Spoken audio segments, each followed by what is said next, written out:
أعوذ بالله من الشيطان الرجيم. بسم الله الرحمن الرحيم. الحمد لله الذي نحمده ونستعينه ونستغفره ونؤمن به ونتوكل عليه ونعوذ بالله من شرور أنفسنا ومن سيئات أعمالنا. من يهد الله فلا مضل له ومن يضلله فلا هادي له. ونشهد أن لا إله إلا الله ونشهد أن محمدا عبده ورسوله. أعوذ بالله من الشيطان الرجيم. بسم الله الرحمن الرحيم. وإذ قال موسى لقومه يا قوم إنكم ظلمتم أنفسكم باتخاذكم العجل فتوبوا إلى بارئكم فاقتلوا أنفسكم ذلكم خير لكم عند بارئكم فتاب عليكم إنه هو التواب الرحيم. صدق الله العظيم. وإذ قال موسى لقومه يا قوم إنكم ظلمتم أنفسكم باتخاذكم العجل. اور حضرت موسیٰ کلیم اللہ علیہ السلام نے اپنی قوم سے مخاطب ہو کر کے فرمایا وَإِذْ قَالَ مُوسَىٰ لِقَوْمِهِ، کہا موسیٰ علیہ السلام نے اپنے قوم سے یا قوم انکم ظلمتم انفسکم باتخاذکم العجل، اے قوم تم نے یہ کیا گائے کا بچڑا بنا کر اس کی پوجا پرستش شروع کر دی، اور گویا کہ یہ کام کر کے پرستش کر کے تم نے جو ہے سو اپنے آپ پر ظلم ڈھایا. تم نے کسی کا کچھ بگاڑا نہیں، نہ اللہ کا، نہ اللہ کے رسول کا، نہ ان کے بھائی ہارون کا، بلکہ تم نے اپنے نفسوں پر ظلم کیا. لقومہ، قوم سے کہا اے قوم تم نے اپنے آپ پر، اپنے نفسوں پر ظلم کیا، جو کہ باتخاذکم العجل، بچڑا بنا کر کے اس کی پوجا اور پرستش چالو کر کے. یہ جو تم نے حرکت کی یہ سرکشی تم کو بہت مہنگی ہے، جو کہ اللہ کے غضب میں تم کو ڈھا جائے گی. تو لہذا فتوبوا الی بارئکم، تو تم جو ہے فتوبوا، پس توبہ کرو، اپنے رب سے رجوع ہو جاؤ. فتوبوا الی بارئکم، اور جب اللہ سے تم رجوع ہو جاؤ گے، فتوبوا الی بارئکم، رجوع ہی ہونا نہیں ہے، رجوع ہونے کے بعد، توبہ کرنے کے بعد تم کو کیا کرنا ہے؟ فاقتلوا انفسکم، تم کو اپنے آپ کو، اپنے نفس کو اللہ کے رب العزت کے حوالے کرنا ہے، گویا کہ اپنے آپ کو قتل کرنا ہے. فاقتلوا انفسکم، ان کی سزا کیا تھی؟ جبکہ وہ جو ہے اللہ رب العزت کے ساتھ انہوں نے شریک کیا اور مشرک بن گئے، تو اللہ رب العزت نے ان کے لیے معافی اور طلبی کا ذریعہ کیا بنایا؟ فاقتلوا انفسکم. تو معافی کب ہوگی؟ ایک تو توبہ کرنا ہوگا، دوسرا یہ کہ اپنے آپ کو اللہ کی راہ میں اللہ کے لیے قتل کر دینا ہے، اپنے آپ کو ختم کرنا ہے، تب جا کر کے ان کی توبہ قبول ہوگی. فاقتلوا انفسکم ذالکم خیر لکم عند بارئکم، اور یہی اسی میں ہی تمہاری بھلائی ہے. اور عند بارئکم، اللہ کے نزدیک اگر مقبولیت کا درجہ ہے، تم کو قبولیت کا جو درجہ ملے گا، تو اپنے نفس کو، اپنے آپ کو قتل کرنے کے بعد بھی اللہ ہی کے نزدیک تم کو اس کا مقبولیت کا درجہ ملے گا. عند بارئکم، اللہ کے نزدیک. فتاب علیکم، پس تمہاری توبہ قبول ہو گئی. فتاب علیکم، اللہ کے نزدیک تمہاری توبہ قبول ہو گئی. انہ هو التواب الرحیم، اور بے شک وہ توبہ قبول کرنے والا ہے اور بخشنے والا ہے، اور قبولیت کو قبول فرمانے والا ہے، اور مہربان اور رحیم ہے. یعنی جب جو ہے موسیٰ کلیم اللہ رب العزت کی بارگاہ میں حاضر ہوئے، طور پر جا کر جب اپنا وقت وہاں گزارا، اس دوران ہم نے پہلے گزشتہ آیت کے ترجمے میں اور اس کے خلاصے میں سنا کہ قوم ان کے جانے کے بعد جب ہارون علیہ السلام کو ذمہ داری دی گئی تو قوم جو ہے ان کے جانے کے کچھ عرصے بعد پوجا پاٹ میں لگ گئی اور ایک بچڑا بنا کر کے اس کی پرستش چالو کر دی. لیکن موسیٰ علیہ السلام آنے کے بعد یہ حالات جب ان کے سامنے منکشف ہو گئے، ظاہر ہو گئے، تو اللہ تعالیٰ نے ان کے معافی کا جو ذریعہ بنایا تو ان کو توبہ کرنا ہے اور اپنے آپ کو قتل کرنا ہے. جب یہ احکام آئے تو یہ احکام آنے کے بعد قوم بنی اسرائیل میں سے کچھ لوگ خوف زدہ ہو گئے. کیوں؟ تو توبہ تو ہو گئی مقبول، لیکن اس کے باوجود ان کو اپنے آپ کو آپس میں قتل کرنا ہے، تب جا کر کے ان کو معافی یا بخشش ملے گی، تب تک نہیں. تو یہ جب حکم ہوا تو موسیٰ علیہ السلام نے احکام الہیہ جب اپنی قوم کو سنا دیا تو قوم اس کے لیے راضی ہوئی. لیکن قوم میں سے اکثر و بیشتر جو پوجا پاٹ میں مبتلا ہو گئے تھے، کیونکہ وہ آپس ہی کے تو گروہ قبیلے کے ہی تو تھے، تو اس میں سے آپس میں کوئی بھائی چارگی تھی اور کسی کا کوئی بیٹا تھا، کوئی باپ تھا، کوئی بچے تھے، کوئی بھتیجے تھے، اور یہ سب جو رشتہ داریاں تھیں. اب اگر قتل کرنا ہے تو یہ آپس ہی میں تو قتل کرنا ہے. تو یہ خوف زدہ ہو گئے. لیکن اللہ کے نبی کی بات ماننا ان پر لازمی تھی، تو وہ اس بات کو تو مان گئے کہ ہم جو ہے یہ کام کریں گے اور توبہ کے لیے ہم تیار ہیں. تو قوم بنی اسرائیل تو ان کا ذریعہ کیا بنا؟ تو ان کو قتل کرنے کے لیے اب کیا کیا جائے؟ کیسے قتل کریں گے آپ؟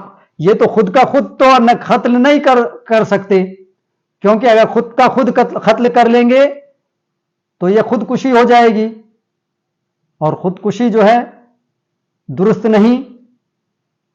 تو اب ان کو ذریعہ کیسا بنایا جائے؟ تو ان کو حکم دیا گیا کہ وہ اپنے اپنے گھروں کے سامنے اپنے ہاتھ پیر باندھ لیں اور سروں کو نیچا ڈال دیں اور اپنے گھروں کے چوکھٹوں کے سامنے بیٹھے رہیں تمام گناہگار لوگ. اور جو حضرت موسیٰ اور ہارون علیہ السلام کے ساتھ میں جو ہو گئے تھے، جو ایمان کے اندر تھے، ایمان والے جو لوگ تھے، تو اب ان کو حضرت موسیٰ علیہ السلام نے حکم دیا کہ دیکھو تم کو جو ہے ان لوگوں کو قتل کرنا ہے جا کر کے، کیونکہ یہ جو آپس میں رشتہ داریاں ہی تھی نا.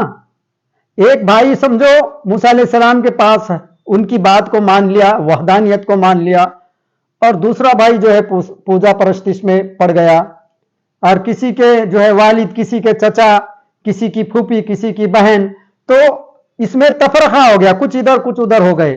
اب قتل کرنے کے آپس میں ان کو باری آئی تو یہ رشتہ داروں کو ہی تو قتل کرنا ہے. تو اس کے اندر ان کو ہمت نہیں بن پا رہی تھی. پھر بھی جب حکم الہی اور حکم نبی ہے تو اس بات کو ماننے کے لیے وہ تیار ہو گئے، اور موسیٰ علیہ السلام نے یہ ترتیب بتائی کہ تم ہی لوگوں کو قتل کرنے کے لیے جانا ہے. تو یہ جو ہے سب گھروں کے سامنے، ہر جو گناہگار مشرک بندہ ہو گیا تھا ان کے گھروں کے سامنے وہ اپنی سروں کو جھکا کر بیٹھ گیا. اور جب یہ لوگ آئے ان کو قتل کرنے کے لیے قوم ہی میں سے، رشتہ داریوں میں سے، تو تلواریں تیز کر کے آتے ہی راستے میں ہی وہ بولنے لگے کہ اے پوجا پرستش میں مبتلا ہونے والو، ہم تمہارے ایک قتل کے لیے اپنی تلواریں تیز کر کے آ رہے ہیں، انہوں نے ان کو یہ بات سناتے ہوئے، اجاگر کرتے ہوئے ان کے قریب گئے۔ جب قتل کے لیے قریب گئے، تلواریں نکالی، لیکن ان کا دل موم ہو گیا، کیونکہ سب رشتہ داری تھی، کوئی بھائی ہے، کوئی بھتیجا ہے، کوئی پھوپھی ہے، کوئی بھاوج ہے، کوئی بہن ہے، تو ایسے لوگوں کو خود اپنے آپ قتل کرنا ان کے لیے اتنا آسان نہیں تھا، تو ان کا دل گوارا نہیں دیا۔ تو وہ لوگ جو ہے حضرت موسیٰ علیہ السلام کے پاس واپس لوٹے اور کہنے لگے کہ اے موسیٰ، ہم نے ہمت بہت کی، لیکن ہم جب قریب گئے تو ہم سے یہ چیز ہو نہیں پا رہی ہے۔ تو حضرت موسیٰ علیہ السلام نے دعا کی، تو اللہ رب العزت نے کالے بادل اس آسمان پر، اس دھرتی پر ڈھا دیے، ایک کالے بادل منڈلانا چالو ہو گئے اور چاروں طرف اندھیرا ہی اندھیرا چھا گیا، اندھیرا ہو گیا۔ اس وقت سامنے کون بندہ ہے یہ نظر نہیں آنے لگا، کیونکہ یہ دیکھ کر ان کی ہمت نہیں ہو رہی تھی نا قتل کرنے کے لیے۔ تو اللہ تعالیٰ نے وہاں پر اندھیرا، گھنگھور اندھیرا وہاں پہ چھا گیا، کالے بادل آ گئے۔ پھر موسیٰ علیہ السلام نے حکم دیا، جاؤ اب قتل کرو، کیونکہ تم کو اب کون ہے تمہارے سامنے یہ دکھنے والا نہیں ہے۔ تو پھر وہ لوگ آگے بڑھ کر کے قتل چالو کر دیے، قتل غارت گری شروع ہو گئی۔ تو غالباً 70,000 مشرکین جو ہے قتل کر دیے گئے۔ یہ ان کے آپس کے رشتہ داری ہی تھے۔ جب یہ اتنا زیادہ لوگ، یہ 12,000 جو لوگ تھے مومنین میں سے، یہ 12,000 لوگ اپنے ہی لوگوں کے گویا قتل کیے 70,000 لوگوں کو۔ لیکن ان کے جب عورتیں باہر نکلی، حضرت موسیٰ علیہ السلام کے پاس آ کر کے گریہ گزاری کرنے لگی، رونے لگی، آہو پکا کرنے لگی، تو حضرت موسیٰ علیہ السلام نے کہا، اللہ تعالیٰ سے دعا کی کہ اللہ اب یہ برداشت نہیں ہو رہا ہے، قوم ہلاک ہو رہی ہے، اے اللہ تو مہربانی فرما۔ تو اللہ رب العزت نے ان کو معاف فرما کر ان کی معافی فرمائی اور ان کی توبہ قبول کر لی، یعنی جو لوگ باقی رہ گئے اللہ تعالیٰ ان سبوں کو معاف کر دیا۔ تو گویا یہاں پر اس آیات میں فرمایا جا رہا ہے فَتُوبُوا إِلَىٰ بَارِئِكُمْ، بس توبہ کرو، اپنے رب کی طرف رجوع ہو جاؤ، فَاقْتُلُوا أَنفُسَكُمْ، اپنے آپ کو قتل کرو، ذَلِكُمْ خَيْرٌ لَكُمْ عِندَ بَارِئِكُمْ، اور یہی ذریعہ، یہی نجات کا ذریعہ ہے اپنے رب، تمہارے رب کی طرف، اور اللہ اسی کو قبول کرے گا۔ فَتَابَ عَلَيْكُمْ، پس اللہ رب العزت نے پھر سبوں کو معاف فرما دیا، بے شک وہ زیادہ معاف فرمانے والا مہربان ہے۔ تو اللہ تعالیٰ اس آیت کریمہ کو نازل فرما کر آپ صلی اللہ علیہ وسلم پر یہ قوم بنی اسرائیل کو یاد دلوا رہا ہے کہ اے محمد صلی اللہ علیہ وسلم، قوم بنی اسرائیل سے ان باتوں کو یاد دلاؤ کہ ایسے ایسے ان کے اوپر جو ہے ظلم ڈھائے گئے فرعون کے طرف سے، اس کے باوجود انہوں نے نافرمانیاں کی، سرکشی کی، مشرکانہ حرکتیں کی، شرک کیا، اس کے باوجود اللہ مہربان نے ان کو معاف فرما دیا۔ تو کیا تم اس کو بھول گئے؟ تو یہ چیزیں ان کو اے محمد پیغمبر صلی اللہ علیہ وسلم قوم بنی اسرائیل کو یاد دلاؤ، اور یہ باتوں کو، ان کے احکامات کو، ان واقعات کو، ان کے بزرگوں کے، ان کے اسلافین کے حالات کو ان کو یاد دلا کر کے ان کو ایمان کی طرف رجوع کرو۔ اس آیت کا پہلی آیتوں سے چند طرح تعلق ہے۔ ایک یہ کہ یہ آیت پچھلی آیت کی تفسیر ہے، کیونکہ پہلے فرمایا گیا تھا کہ ہم نے تمہارے گناہ معاف کر دیے، اب اس معافی کی کیفیت کا ذکر فرمایا گیا۔ دوسرے یہ کہ اس سے پہلے اسرائیلیوں پر نعمتوں کا ذکر ہوا، اب پانچویں نعمت کا ذکر ہو رہا ہے، یعنی ان کی توبہ قبول ہونا۔ البتہ فرق اتنا ہے کہ پہلے وہ نعمتوں کا ذکر کیا گیا جو ظاہر و باطن ہر طرح نعمتیں تھی. یہاں اس نعمت کا ذکر ہو رہا ہے جو بظاہر زحمت اور حقیقتاً نعمت ہے. یعنی بظاہر زحمت کیسا؟ اپنے آپ کو قتل کرنا، لیکن بباطن یہ نعمت، کیونکہ اللہ رب العزت ان کو معافی کا ذریعہ کیا بنا رہا ہے کہ تم اپنے آپ کو قتل کرو. قتل کرنے کے بعد ان کا یہ مقتول اور قتل ہو جانا ضائع نہیں ہے، بلکہ اللہ رب العزت ان کو درجہ کون سا دے رہا ہے؟ شہیدوں کا درجہ. تو بظاہر میں تو یہ ان کے اوپر زحمت ہو رہی ہے، لیکن ہمیشگی کے لیے شہداء میں ان کا نام نمود ہو جا رہا ہے اور اللہ کی ہمیشگی کی نعمتوں سے سرفراز ہو رہے ہیں.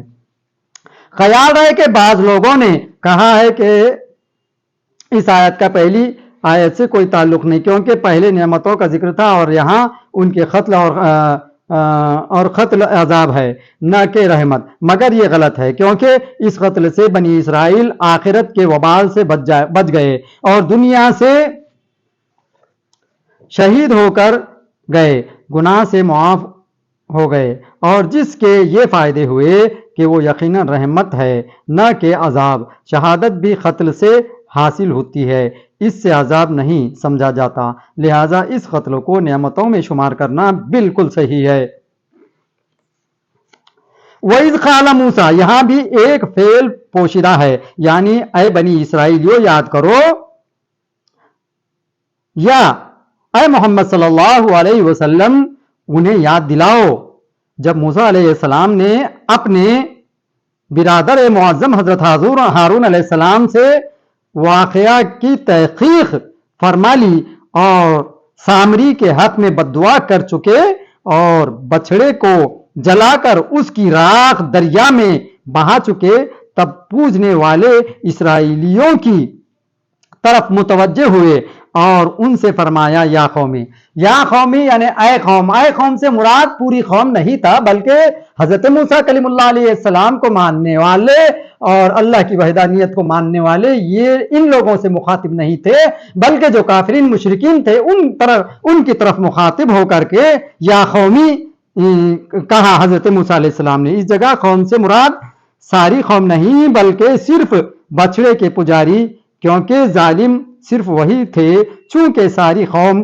کو بھی قوم کہہ دیتے ہیں اور قوم کے بعض لوگوں کو بھی اس لیے یہاں قوم فرمایا گیا. یا قومی اصل میں یا قوم تھا جس کے معنی ہوئے اے میری قوم، یا گرا دی گئی، یعنی یہ گرامیٹیکل تذکرہ ہے. خیال رہے کہ لفظ قوم کے معنی ہے درست ہونا اور سیدھا ہونا. کہا جاتا ہے اقام الصلاۃ، نماز کا درست یا سیدھا کرنا. قیام الناس، لوگوں کا سیدھا کھڑا ہونا. قوم شتہ، چیز کی درستی. اب اسلام میں مشترک جماعات کو قوم کہا جاتا ہے. ہم پیشہ، ہم وطن، ہم مذہب اور ہم قبیلہ لوگوں کو قوم کہتے ہیں، کیونکہ اس جماعت سے کسی چیز کا انتظام درست اور قائم رہتا ہے. کہتے ہیں تاجر قوم، ہندوستانی قوم، مسلم قوم اور سید قوم وغیرہ وغیرہ. موسیٰ علیہ السلام کا ان پجاریوں کو اپنی قوم فرمانا ہم وطن یا ہم قبیلہ ہونے کی وجہ سے ہے، یعنی اے میری قبیلے یا وطن والو، ہم مذہب ہونے کا لحاظ سے نہیں، کیونکہ یہ لوگ مرتد ہو کر دین سے نکل چکے تھے اور ابھی توبہ نہ کی تھی. اس طرح جس پیغمبر نے بھی کفار کو اپنی قوم فرمایا وہ اس معنی میں ہے انکم ظلمتم انفسکم، یعنی اے پجاری اسرائیلیو، تم نے نہ تو میرا کچھ بگاڑا اور نہ میرے بھائی ہارون کا اور نہ رب تبارک و تعالیٰ کا کوئی نقصان پہنچایا، بلکہ خود اپنے کو ستایا. ظلم کے چند معنی ہیں ہم بیان کر چکے ہیں، یہاں ستانے اور نقصان پہنچانے کا معنی ہے. انفسا یعنی جمع نفس کی ہے. نفس کے بعد نفس کے بہت سے معنی ہیں، نفس امارہ، نفس مطمئنہ وغیرہ کو بھی نفس کہتے ہیں، اور ذات، جان اور عین کو بھی نفس بولتے ہیں. یہاں آخری تین معنی مراد ہیں، یعنی تم نے اپنے جانوں کو یا اپنی ذاتوں کو اپنے آپ کو نقصان پہنچایا. باتخاذکم العجلہ، اگر یہاں معبود پوشیدہ ہو تو اس کا معنی بالکل ظاہر ہے کہ تم سب نے بچڑے کو معبود مان کر اپنے پر ظلم کیا. اور اگر اتخاذ کے معنی بنانے کے لیے جائیں اور معبود پوشیدہ نہ ہو تو چونکہ یہ سارے پجاری بچڑا بنانے میں سامری کی مددگار تھے، اس لیے یہ کام سب پجاریوں کا مانا گیا، یعنی تم سب بچڑا بنا کر ظالم ہو چکے. تب بنی اسرائیل نے عرض کیا کہ یہ قصور تو ہم سے ہو چکا، فرمائیے اس کا کفارہ کیا ہے؟ تب آپ نے فرمایا فتوبو، پس توبہ کرو، یعنی تم چونکہ ظالم ہو چکے لہٰذا توبہ کرو.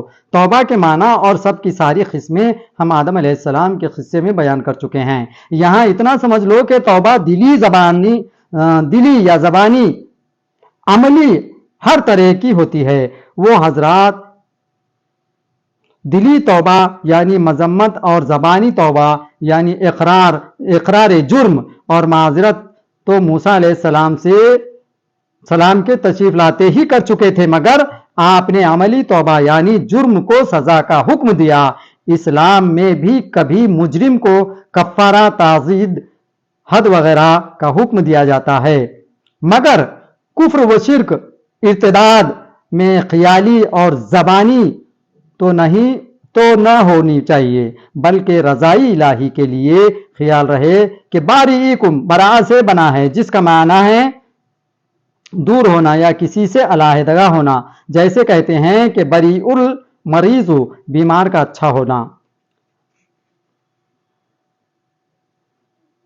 اس مقام میں ایک نہایت باریک نقطہ یہ ہے کہ اس کی عبادت چاہیے جس نے ہم کو بنایا ہے، اور اے اسرائیلیو تم نے اس بچڑے کو پوجا جس کو خود تم نے بنایا. بے وقوفی کی انتہا کر دی. خیال رہے کہ خالق اور باری اگرچہ قریباً ہم معنی ہیں، مگر ان میں اکثر فرق یہ ہے کہ اجسام کا پیدا کرنا خلق اور روح کا پیدا کرنا برا، کسی چیز سے بنانا خالق اور بلا واسطہ صرف کن سے پیدا فرمانا برا. یعنی باری کن سے مراد اور خالق سے مراد، یعنی برا جو روحوں کو بنانے والی ذات اللہ کی ہے، لیکن اس کی صفات برا، باریکم، باری تعالی، اللہ رب العزت، اللہ تعالی اور باری تعالی. باری تعالی یہ صفت میں اللہ رب العزت روحوں کو کی طرف اشارہ ہے، روحوں کو بنانے والا. برا سے بنا ہے جو کہ یا ظاہر پیدائش خلق، باطنی کے برا، اس لیے خلق کبھی بندے کی طرف منسوب نہیں ہو جاتی ہے. ہمارے اجسام مٹی، غذا، نطفے سے بنا ہے، یہ ہوا خلق، اور روح اور صرف امر کن ہے، یہ ہے برا سے. یعنی جو مٹی سے جو بنا ہوا ہمارا جسم ہے وہ خلق یعنی پیدا کیا گیا، اور جو ہماری روح ہے وہ خلق سے نہیں، وہ کن سے بنا. اللہ رب العزت نے جو کن کہا تو وہ کن نورانی ہے، وہ برقی ہے، وہ روحانیت ہے، وہ کن ہے. لیکن جہاں پر خلقیت کا مادہ آ رہا، خلقیت کی بات آ رہی، وہ جو ہے خالق سے بنا ہوا ہے. اس لیے رب کو باری النسمہ کہا جاتا ہے اور ارواح کو پیدا فرمانے والا. فاقتلوا انفسکم، یہ جملہ توبہ کی تفسیر نہیں، کیونکہ توبہ کی حیثیت گزشتہ جرم پر نادم ہونا اور آئندہ عہد نہ کرنا کہ اپنے کو قتل کرنا، بلکہ یہ توبہ کی شرط ہے. یعنی تم اپنے کو قتل کرو جس سے تمہاری توبہ قبول ہو جائے. جیسے آج بھی قاتل کو توبہ کی شرط یہ ہے کہ وہ اپنے کو قصاص کے لیے پیش کر دے،